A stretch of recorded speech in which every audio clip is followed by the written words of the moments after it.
Hello friends, आपण मागील व्हिडिओमध्ये मल्टिप्लिकेशन वन डिजिट आणि टू डिजिट आपण पाहिलेले आहे. तर आपण आज या व्हिडिओमध्ये आपण डिव्हिजन पाहणार आहोत. त्याकरता आपण काही डिव्हिजनचे एक्झाम्पल घेतलेले आहेत, तर ते आज आपण इथे सॉल्व करणार आहोत. त्याकरता आपण डिव्हिजन 24 डिवायडेड बाय 8, तर आपण हे 24 डिवायडेड बाय 8 आपण असे सुद्धा लिहू शकतो. या प्रकारे आपण लिहू शकतो. आता आपल्याला काय करावे लागेल, आपल्याला आता 8 चा टेबल 24 पर्यंत म्हणावा लागेल. तर 8 च्या टेबल मध्ये आपण प्रथम 24 येते काय हे बघू. तर 8 चा टेबल आपण स्टार्ट करू. 8 1 जा 8, 8 2 जा 16, 8 3 जा 24. तर आन्सर येईल आपलं ते 3 येईल, कारण का 8 3 जा 24.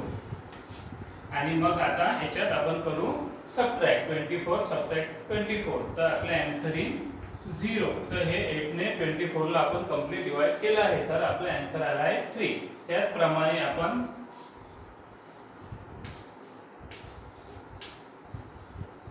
36 डिवायडेड बाय 6, तर आपल्याला आता काय करावं लागेल, आपल्याला 6 चा टेबल 36 पर्यंत आपल्याला काउंट करावा लागेल. तर आपण 6 चा टेबल काउंट करू. 6 1 जा 6, 6 2 जा 12, 6 3 जा 18, 6 4 जा 24, 6 5 जा 30, 6 6 जा 36.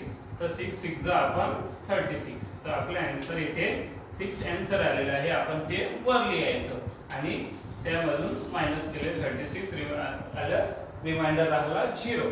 ठीक आहे. त्याप्रमाणे आपण आता हे झाले 2 डिजिट डिवायडेड बाय 1 डिजिट. आपण आता बघणार आहोत 3 डिजिट डिवायडेड बाय 1 डिजिट. तर आपण त्याकरता आधी लिहून घेऊ. आता आपल्याला 5 चा टेबल 12 पर्यंत म्हणावं लागेल, पण 5 च्या टेबल मध्ये 12 येत नाही. तर मग आपण काय करायचं, तर आपण 5 चा टेबल आपल्याला 12 च्या आधीची संख्या जी 5 च्या टेबल मध्ये येत असेल आपल्याला ती घ्यावी लागेल. तर 5 च्या टेबल मध्ये 12 च्या आधीची कोणती संख्या आहे तर आपण ती काउंट करू. 5 1 जा 5, 5 2 जा 10. तर 5 च्या टेबल मध्ये 12 च्या आधीची संख्या आली 10. तर आपण आता इथे 10 लिहून घेऊ आणि आपण आता 12 मधून 10 सबट्रॅक्ट करू. तर 12 मधून 10 सबट्रॅक्ट केले, आन्सर आलं 2. पण आता आपलं इथं कंप्लीट डिवाइड झालेलं नाही आहे, तर कारण का इथे 5 शिल्लक आहे. तो 5 आपण खाली तशाच्या तसा लिहून घेऊ. आता आपण परत 5 चा टेबल 25 पर्यंत म्हणू. 5 1 जा 5, 5 2 जा 10, 5 3 जा 15, 5 4 जा 20, 5 5 जा 25, 5 5 जा 25. तर आपण इथे 25 लिहून घेऊ आणि परत सबट्रॅक्ट करू. तर आपलं आन्सर आलं 25. त्यानंतर आपण परत 144 डिवायडेड बाय 12, 144 डिवायडेड बाय 12. आता आपण काय करायचं आहे, 12 चा टेबल 14 पर्यंत म्हणायचा आहे, पण 12 च्या टेबल मध्ये 14 येत नाही. तर मग आपण 12 च्या टेबलच्या आधीची जी संख्या 12 च्या टेबल मध्ये येते, 14 च्या आधीची जी संख्या 12 च्या टेबल मध्ये येते ती घ्यायची. तर ती येते 12 1 जा 12 आणि सबट्रॅक्शन येते, आन्सर येईल 2. खाली बाकी राहिला 2.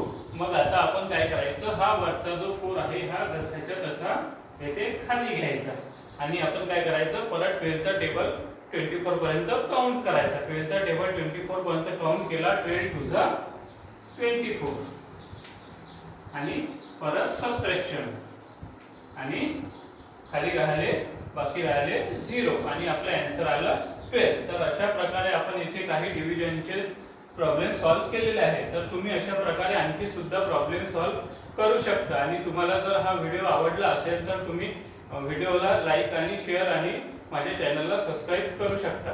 थँक्यू.